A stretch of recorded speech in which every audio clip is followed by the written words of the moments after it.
today's learning is obviously the schus of all those in Eretz Yisrael and the katzis to come home. It's also schus for Moshe ben Nachman Halevi, Yaakov and Shagam Fag Halevi, Sar Levi, Bashmul Tzvi, Chon ben Pesach, Tzavas Rashur, Avram ben Rabarach. So there's one line that. Okay, let's finish up. Let's finish up the end of yesterday's daf, and then what I got to do is I got to review one concept because that's the entire first Amud.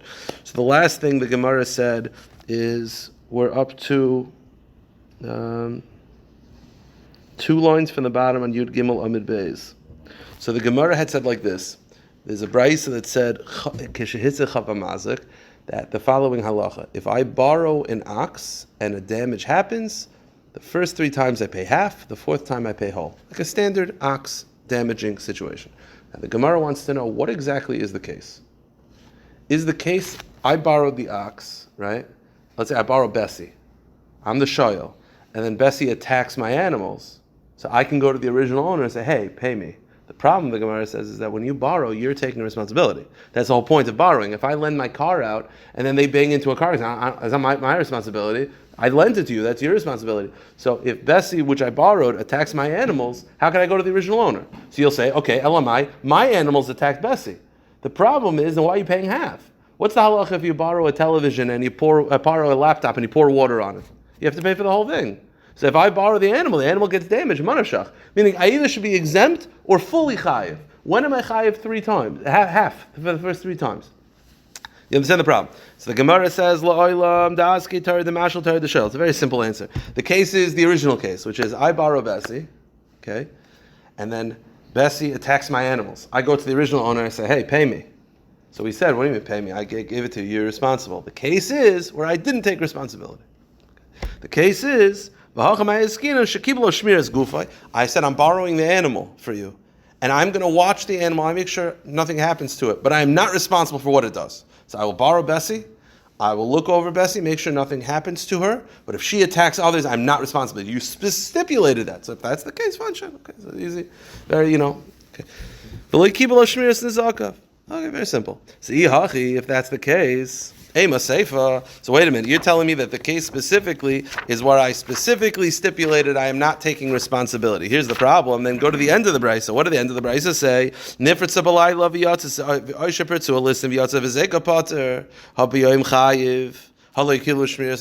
did the end of the brayso say? The end of the brayso says, if I borrow an animal, I borrow Bessie, right?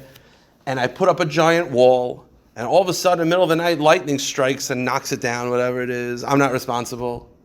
That implies that I am responsible during the day. I thought we're talking about a case where I specifically stipulated I want no responsibility. So if you're telling me that's the case, if the Metzias is that I specifically stipulated I want no responsibility, then what's the end of the brayso talking about? The end of the brayso talks about that if an onus happens, I'm not responsible. That implies I'm only not responsible because of an onus, not the onus. I would be responsible. I thought you stipulated. The answer is the end of the brayso is where you didn't stipulate. Very simple. Just 1 second. The Gemara says Hachi Gomer. This is what the brayso means. The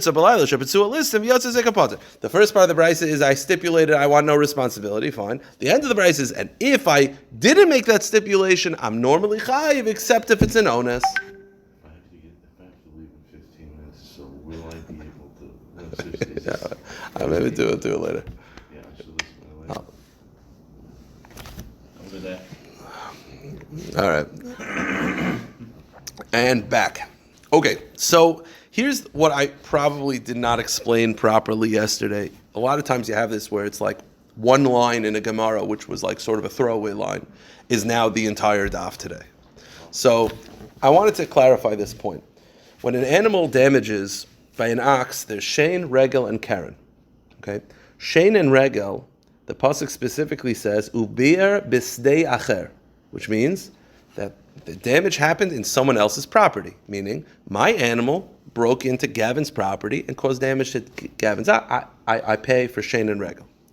That pasuk, bir b'stei acher, implies that it has to be in someone's private property as opposed to public property. So if shein or regel happens in public property, I'm exempt. Now Karen doesn't have this. Karen, you're chayiv in all situations. Karen is completely irrelevant. Karen is your chayiv in all situations. Let's focus on shein and regel. The pasuk says bir b'stei acher, which means it happens in someone else's property, and that tells me 2 things. It tells me, first of all, it happens in my property, I'm exempt. Now that's pasha, because why are you breaking into my property, right? You break into my property and then something happens to you, my animal sits on you. I don't care. I'm not paying. Also, though, public property, I'm also not chayiv, because it says b'stei acher. It means someone else's property, not public. Here was the shiloh we had yesterday. What if it's a backyard we're shutfim? That's the question. Is it called stei acher, or is that my sada? That's the shiloh. And the reason why it's specific, we had that yesterday, I don't know if you remember, we sort of did it quickly. We had a machlokes, if you have shutfim in a backyard, and the animal does damage, are you chayiv or not? It was a machlokes amiroim. We did it very quickly, but the lumdis of the machlokes is the pasuk says, I'm only chayiv by shein and regel. Stei acher is our backyard that's mutually accessible. Is that called stei acher? So me and Gavin share a backyard. We're both allowed to bring our animals there. All of a sudden, my animal damages his. Do I have to pay? One opinion says, yeah, because it's not public property, and the only thing exempt is public property. This is private. On the other hand, it's not really stei acher. Stei acher implies it's not mine, it's someone else's. This is not someone else's, this is partially mine. That was the machlokes we had yesterday. So there's a machlokes whether shein and regel is chayiv in a mutually shared backyard. Okay. Again, my backyard I'm exempt. Public property I'm also exempt. Your backyard I'm chayiv. The question is, what if we share a backyard? That was a machlokes. Now we're going to analyze a lot of it for this first amud in a little bit. Second amud is way easier. So let's just get through the first amud, and then the second amud is a breeze. The Gemara says like this. We had yesterday that Rav Elazar's shita is that in a mutually shared backyard, they're potter, because that's not called stei acher. Potter. That's Rav Elazar's shita. Eini, is this true? Tani Rav Yosef. Rav Yosef has a brayisa that says chotzer hashutfim v'apundik. If you have a yard that belongs to two people, or an inn, right? An inn. If you think about it, like a hotel, everyone sort of shares you pay for your room, so everyone gets to share. So you're in a hotel, and you have in the parking lot, so your animal does shein or regel to another thing. Are you chayiv? So what did the brayza say? Chayiv b'henan shel regel. Chayiv. Because that's called stei acher. This is tiyufta de Rav Elazar. This is a pretty clear braysa, not like Rav Elazar. So what does Rav Elazar do with this braysa? Because this braysa says chayiv and he says potter. So you know what the answer is? It's a machlokes tanoim. Omer Rav Elazar v'tizbara. Masisa milay pligi. Rav Elazar says, you think I can't find the braysa that backs me up? This braysa says chayiv. You don't think I can find the braysa that says potter? I can find the braysa that says potter. What's the braysa? Hatanya. The braysa says like this. Look at this braysa slowly and understand it. Arba klalis hayir Hashem Elazar Omer Zaken. There are 4 rules by damages, says Hashem Elazar. 4 rules. Let's go through each one. Number 1, kol shu rishus l'nizik v'loy l'mazik chayiv bakol. If it's the area of the damagee and not the damager, meaning, let's go simple, my animal damages Gavin's, and it's Gavin's backyard, I do not have permission to be there, my animal broke in, I am chayiv bakol. 100% guilty. Now, by the way, notice the words, it's not says chayiv al hakol, it's not like I'm chayiv on everything, chayiv bakol. I am 100% guilty. And that word is important. We'll analyze that in a minute. That's the first case. Damagee's backyard. Chayiv. Opposite case. Mazik v'loy l'nizik. My backyard. The damager's backyard. And the animal that got hurt broke into my backyard. Completely potter, right? Potter pakol. Because again, what are you doing in my backyard? So your backyard, 100% chayiv. My backyard, 100% potter. I'm the damager. Let's say we have a shared backyard, which we said before is a machlokes. What does this brayza say? Like a backyard belonging to partners or an open field. Potter ba'al shein regel. You're potter on shein v'regel. So this is a brayza that backs up Rav Elazar. Now, by the way, I mentioned you're only potter on shein v'regel because shein v'regel says b'stei acher. Keren you're chayiv in all cases. You're always chayiv in keren. Rosh Hashanah, Rosh Hashanah, and Karmel, doesn't matter. So therefore, you're potter on shein v'regel. But these following things, which are all told us of keren, you're chayiv.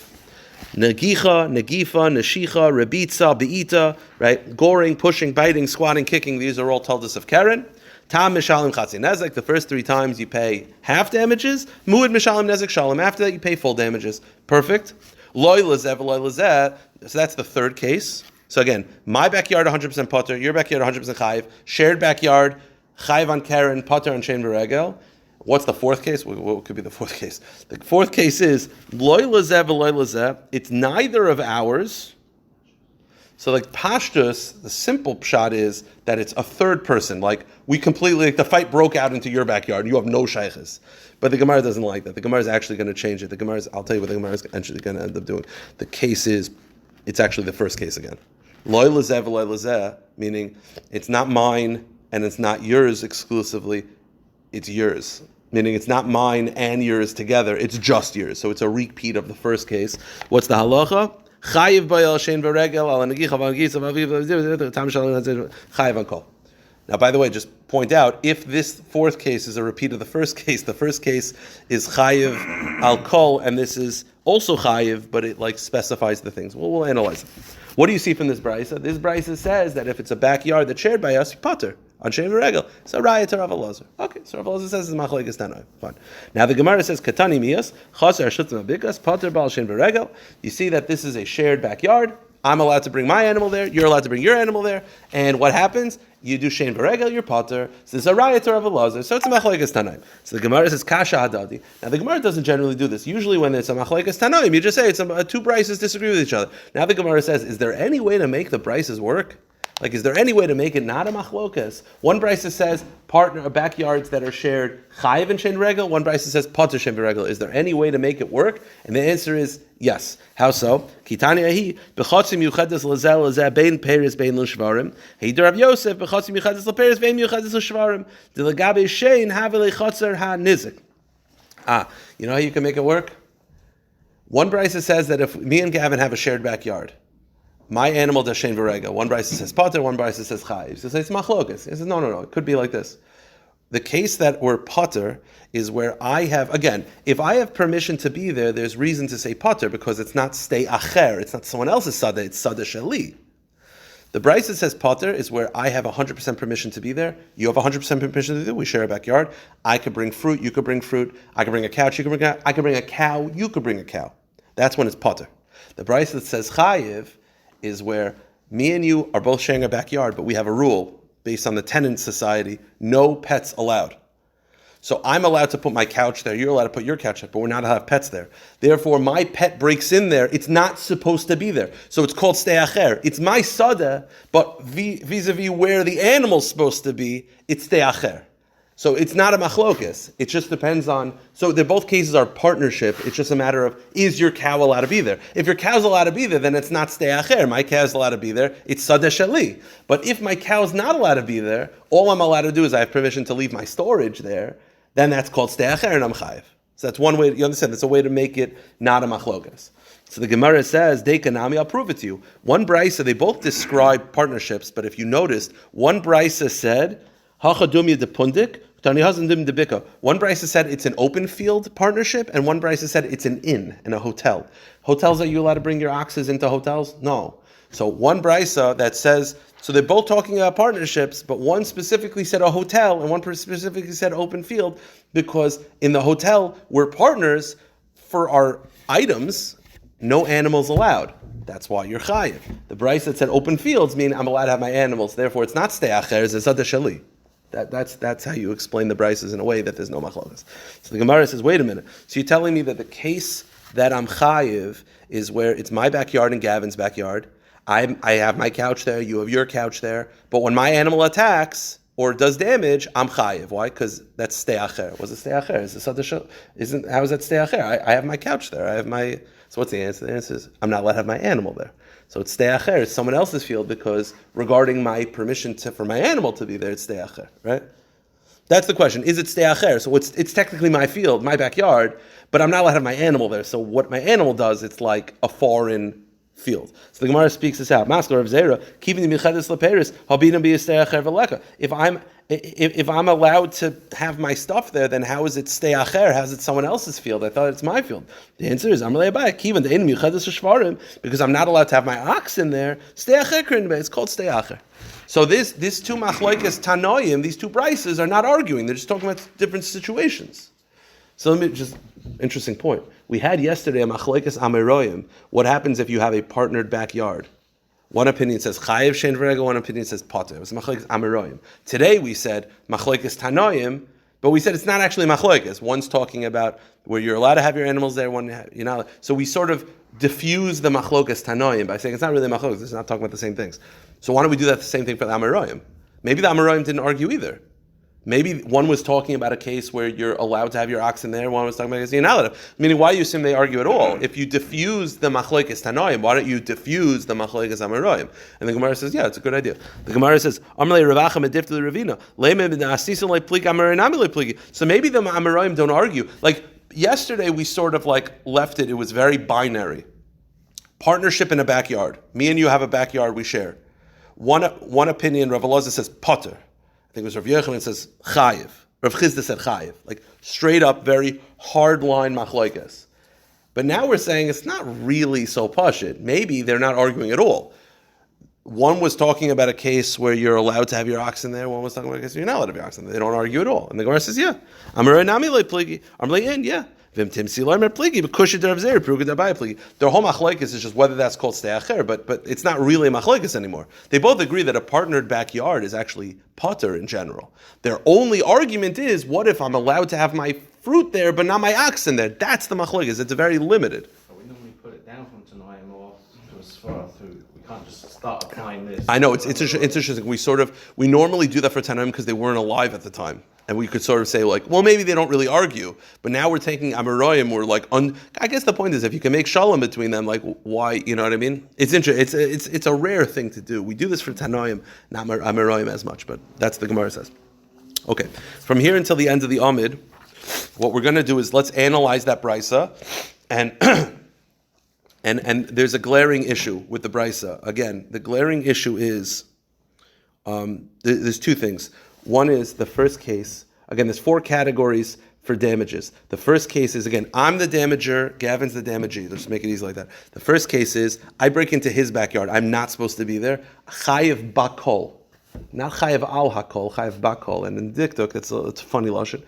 Then the second, that's the first thing we have to think about. Also, the second category was my backyard. You're not supposed to be there, so I'm potter, because what are you doing in my backyard? Shared backyard, we had that whole discussion. And then the fourth opinion was lo lazeh v'lo lazeh. It's neither. What does that mean? What, it's spilled into Menashe's backyard? Like, well, so we got to figure out what's the chayiv bakol and what's that fourth case. So the Gemara, let's analyze it. Gufa arba klaus havrim shem lazar oimer. B'nizak kol shurushus nizik v'loy mazik. First case is that the damager breaks into the damagee's property, breaks into his house, and goes nuts, goes crazy. So chayiv bakol, you chayiv bakol. What's chayiv bakol? What's it my chayiv? Chayiv was bakol. Ala kol lekatani el chayiv bakol. Bekule nezik. You know what the chiddush is? Very interesting. We're very programmed. We've been doing this 14 days already, or 13 days. We're programmed to remember that Keren, the first 3 times you pay half, the 4th time you pay whole. Right? Karen, I told you, you're chayiv, rishos hayochid, rishos harabim, carmelist, partner, always chayiv. Rav Tarfon shita is that if you break into someone's backyard and you're not supposed to be there and you gore, you're chayiv 100% right away. I mean, the whole 50% thing of the first 3 times is only in rishos harabim. But in someone's private backyard, you actually have to pay 100% of the damages right away. That's Rav Tarfon shita. It's machlokes tanoim. That's when it's chayiv bakol. I break into your backyard and I do damage chayiv bakol. Not just chayiv. I'm chayiv bakol, meaning I don't pay half. I pay whole. That's what it means. You understand? Okay. So it's a riot to Rav Tarfon. The Gemara says, Rav Tarfon the Omar Meshuna Karen Bechatzar Nizik, that if Karen does damage in the private property, Nezik Shalom Shalom, you actually pay 100% right away. So the whole Indian of paying 50% is only if it's in public property. That's what Tarfon Shita, and that means Chayiv Bakol. But here's the issue. Let me just speak out the issue, and then we'll realize the problem. So the Brisa starts off by saying the first case is I break into Gavin's backyard. I'm Chayiv Bakol, which means Karen, I'm Chayiv 100% Karen, not 50, I'm Chayiv 100%. Second category is my backyard potter. Third category is shared. Fourth category is lo lazev, lo lazev, mazal lo lazev, lo lazev. So Gavin said it's spilled into Menashe's property. Who cares? What does that have to do with anything? What does it matter? The answer is no. You know what lo lazev, lo lazev is? It's actually the first case again. Lo lazev, lo lazev. It's not partnership. Ella, it's Gavin's property. And here, what am I chayiv? Shein v'regel, and Karen I'm chayiv 50%. So the first case, you said it follows of Tarfon that Karen is chayiv 100%. The fourth case, which is a retread of the first case, Karen chayiv 50%. You see the problem? if I break into the Nizik's property, does the Brisa follow Rav Tarfon that I'm chayiv 100% right away? Or does it follow the Rabbanan that you're only chayiv 50%? If the fourth case is a retread of the first case is chayiv 100%, the fourth case is only chayiv 50%. So, well, what do you do here? The Gemara is Ema Seifa, Lo Lezev, Lo Lezeh, Kegon Chazer, Shein Shel Shneim, Chayiv Bal Shein V'Regel. My Lo Lezev, Lo Lezeh, what's the fourth case? Ilay Lo Lezev, Lo Lezeh, Klal, El Da'acher. It spilled into Menashe's backyard. It was a random dude. Habina Be'er Stei Acher. The problem is, it says Stei Acher, which means that's Rishus HaRabim, right? I mean, it's not Rishus HaRabim, but what it means is you're only Chayiv Shein V'Regel if it's in the damagee's property. So if it's in Menashe's property, I'm exempt because it's like public domain. None of us is supposed to be there.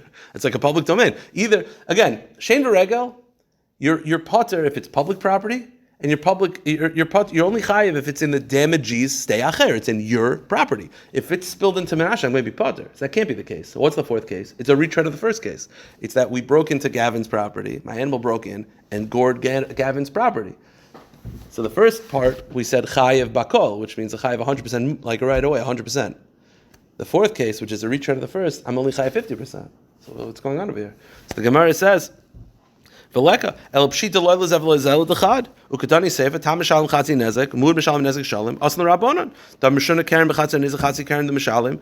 So ratio tarfin sefer rabbanon. So the first case and the fourth case are the exact same things, but the difference is in payment. The first case says that you chayiv 100% for karen, and the fourth case said you chayiv 50%. So they're authored by two different people. And the answer is yes. The Gemara says yes. In the Amr le Shmuel or Rav Yehuda shinana. Shavoik Masisim B'Tav Basrai ratio of Tarfin Sefer Rabbana. This is a very flawed brisa that it has four cases. The first and the fourth are the same, but the first follows Rav Tarfin and the fourth follows Rabbana. It is not a. It isn't. I guess it's not a very well developed brisa, but it's not well developed. It's misleading, but that's you have to say. Or a second answer. Ravina Mishmei de Rava Omar, Kul Rav Tarfani. I could actually say that the entire brisa follows Rav Tarfan. That if you break into someone's property, you're 100% guilty. So wait a minute. So what's the fourth case? The fourth case is not a retread of the first case. You know what the fourth case is? Umay loy lezev loy lezev loy lezev lezev peris el dechad lezel lezel shvarim delagabe shein havle chatzar anizik legabe karen havle rishas arab. You know what the case is? The fourth case is that me and Gavin are actually partners. But we're both allowed to leave our animals there, but we're both not allowed to leave anything else. It's meant just for animals. So it's partners in as much that the animals are allowed to be there, but regarding Shein and Regel, which is eating things, my animal's not supposed to be doing that because those items are not supposed to be there. So it's steacher. So it's a similar case to, so the first case it's your private property, the second case it's my private property, third is that we're partner, and the fourth is that we're partner, but we're only allowed to leave our animals there, not our items. So I put my application. And you put your correct. And you put your couch there, and my animal destroyed your couch. So my animal's chayiv because it's my animal is chayiv in. I'm sorry, Karen. My animal is chayiv. So he said, well, wait, but Karen, if it's the private property, I should be chayiv 100%. The answer is it's not private property.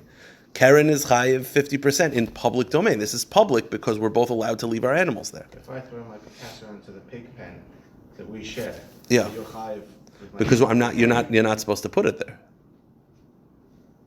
But why you chayiv? You own the pig. No. I mean, one person is allowed to put the items there, the other person not. Two people. Person. Yeah. I'm sorry. I didn't clarify that. Me and you.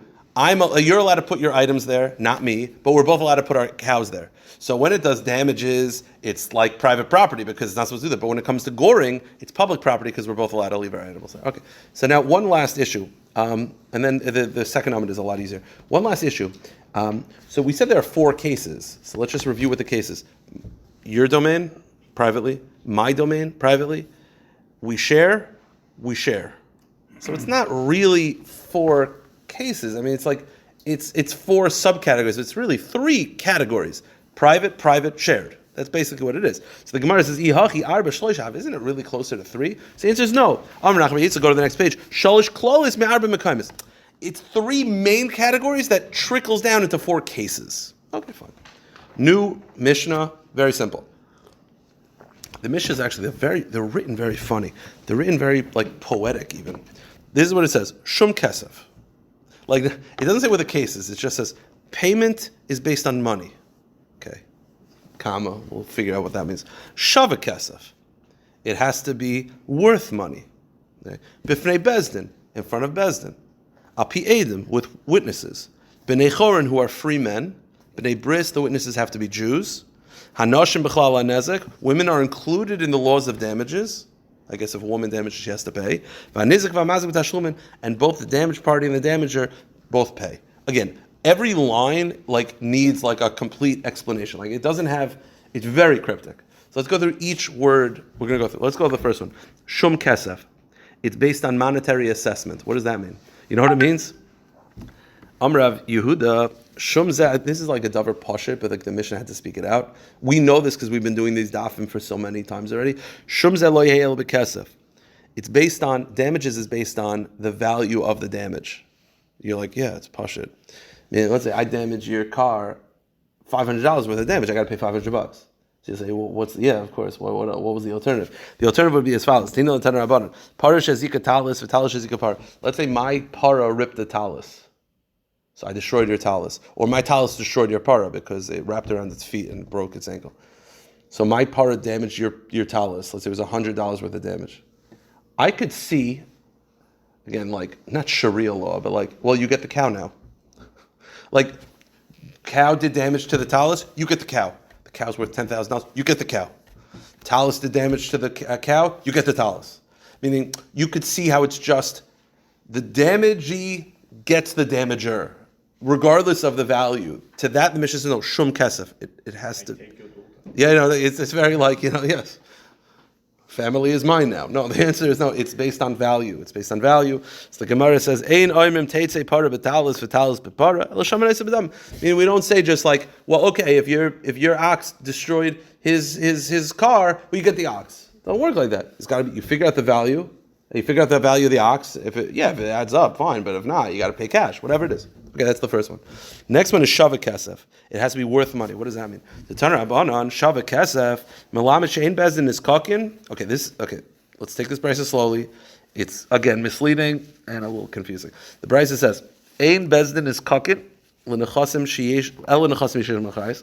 Bezdin will only get involved if you have real estate.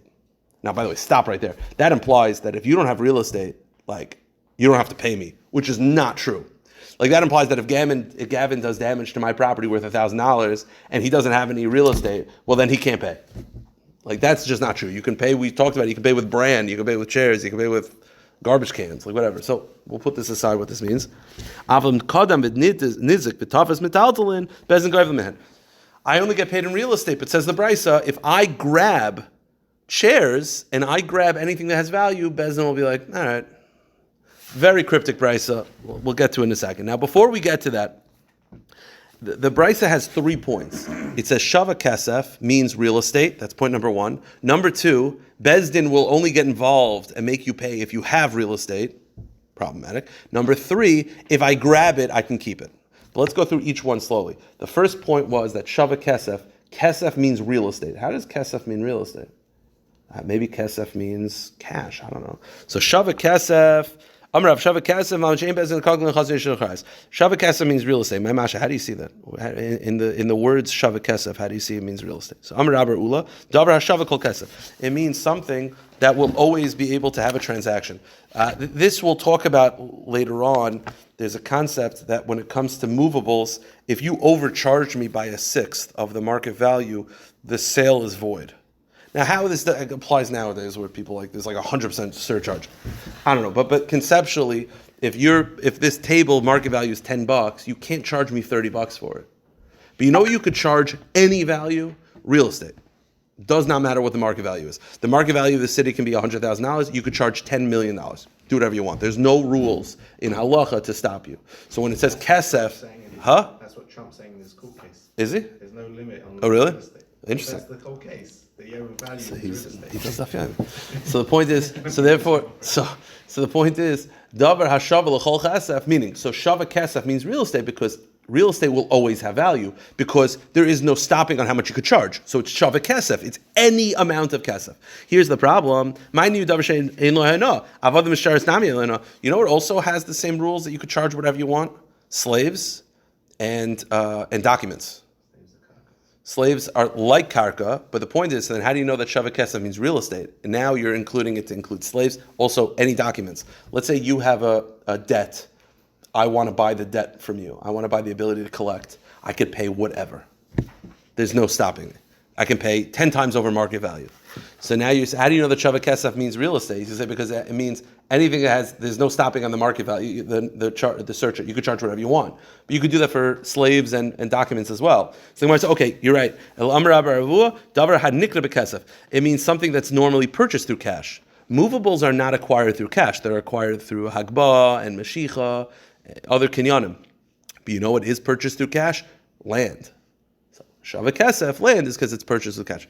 Problem is, you know what's also purchased with cash? Slaves, documents. Wives. It's the same issue. The Gemara says, "Avadim sharas nami nekam bekesef." It's the same issue. Ela Amar Rav Ashi shava kesef v'loy kesef anu kula kesef. No. Shava kesef. Shava kesef means it's like cash. Slaves and documents they are cash in different form because they move. The only thing that's like cash, but it's not actually cash, meaning it's like cash, but you can't actually move it, is real estate. So shava kesef means real estate. Now let's continue in the brisa. Second part of the brisa was that Bezdin will only collect the debt if you have real estate. That's just pashut, not true. Like you could pay with water. It doesn't matter. I tell you, Hashivena once, you guys know the story. One guy, we used to have the retreat, the dinner. I think it was a dinner retreat. I don't remember. I think it was a dinner. It was like $360 a couple. So one day I get to Hashivena on Main Street, and outside there was those Honest Teas. I don't know if they still sell them. The company Honest Tea. A guy left 400 bottles outside as payment. I was like, no. My father. By looking back, of course, my father was like, I didn't realize. So I get to Main Street. I'm like, why are there's 10 cases of teas outside? My father was like, what do you mean? So I call the guy, and he's like, that's payment for the dinner. I was like, you can't pay and shove a kesef. Like I don't want like. I give you 10,000 tons of bologna. Like I don't want that. I want cash. The point is, for damages, you could. So the Gemara says. So what does the brisa mean? The second halacha of the brisa is that Bezdin will only collect the debt if it is real estate. That's not true. Rami la Rav China Tana. We just said in the brisa shava kesem. Bezdin is kalkulin nechasim sheisham achayis. Bezdin will only collect the debt if there's real estate. But Tanya Yashiv la Rabbi shava kesef ilusubin. I thought we said you could pay with brand. You could pay with anything, not just real estate. The answer is hachamay eskina biyasmi. We're talking about yisomim. If you remember, if a person owes money and then he dies, the children are only obligated to pay with real estate because there's a lien on the property. That's what it means. The Bezdin will only get involved if there's real estate. It means the children's paying off their parents' debt. The orphans paying off their father's debt. Ibi asked me, wait a minute, and go to the end of the brisa. What do the end of the brisa say? They'll only get involved for real estate, but if you grab it, you can keep it. That would mean, if we're talking about orphans, someone owes me money.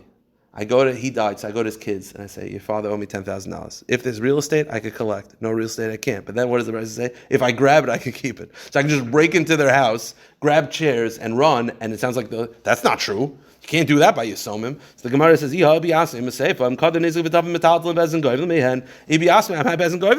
wait, you can't break into a Yosem's house and take movables as payment for against their will.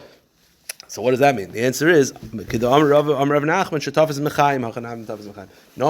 You didn't take it. You didn't take the chairs from the orphans. You took the chairs from the father before he died. Meaning, the father owed you $10,000, refused to pay. You broke into his house, grabbed the chairs, and ran. The guy died. Then the orphans want to take you to court to return those. No. You don't have to return. Because I didn't grab it from orphans. I grabbed it from the person who owed me money. That's the halacha. You understand? Now let's just finish up with this. Bifnei Bezdin. Bezdin is only going to take, going to collect a debt if it's in front of Bezdin. What does that mean? Prat v'mocher nechasa v'achach hola Bezdin. Wild option. The Gemara is going to instantly reject this. But you know what this means?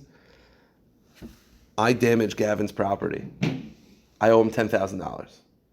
There's a lien on my property, right? There's a lien on everything. Before I go to court, the court case, he gives me a Bezdin. I have to go to court next week. Before I go to court, I sell everything. What's the halacha?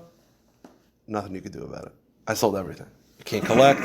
Meaning, the Gemara right now is entertaining. The lien only takes effect not at the time of the damage, but at the time of the court case. So if you just sell everything before, nothing you could do. Now that's crazy. because that's not when the lien takes effect. Let me ask you by a loan, right? I loan you $10,000. There's a lien on your property to pay me back, but now the lien only takes effect when? I would say by the time of the loan. Now you're saying, no, it only takes effect at the time of the court case. So that means before the court case, you can just sell whatever and I can't get it back. The Gemara says, Shmami no lava marcha nechasav yachach bala bezdin ein bezdin goyim. Man, you're telling me that the lien only takes effect not at the time of the damage and not at the time of the loan, but at the time of the court case? So that means you could sell anything before that I can't collect?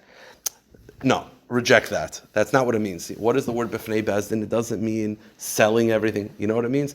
Ela b'prat lebezdin hediyaitis. B'fnei bezdin means that to do a bezdin of damages, to ascertain, to go to court, that bezdin, they have to have smicha, which means they have to be in an unbroken chain going back to Moshe Rabbeinu. If they don't have smicha, they cannot facilitate on the bezdin. All right, we'll stop here. We'll pick it up tomorrow about the next concept of Gemara. We'll stop here.